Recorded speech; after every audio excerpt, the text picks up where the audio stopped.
90% دخترها خانوما همیشه توی این که خط چشماشون جفت بشه خیلی مشکل دارن. بیا امروز یه ترفند اساسی بهت یاد بدم.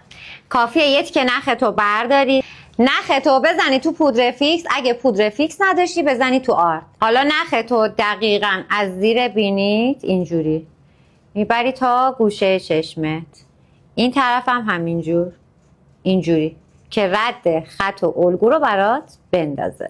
ببین الان دوتا خط قرینه داری، بیا ادامه‌شو بریم. الان دقیقاً روی همون خط رو بکش. ببین حالا این خطم رو وصل میکنم به این 1/3 انتهایی چشمم. سرم میگیرم اینطوری بالا، نگاهم پایینه،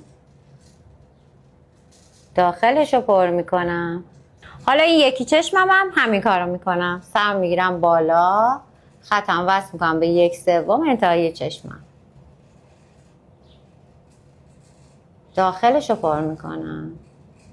ببین اینجوری یه خط چشم جفت و قرینه داری. حالا اضافه هاشو با یه دونه براش باد بزنی، یا اگرم نداشتی دستمالی، گوش پاک کنی، هر چی که داشتی، این پودر فیکس یا آردتو پاک کن. پس این کلیپ هم حتما لایکش کن، سیوش کن، واسه همه دوستاتم بفرست که اونام خط چشماشونو جفت بکشن.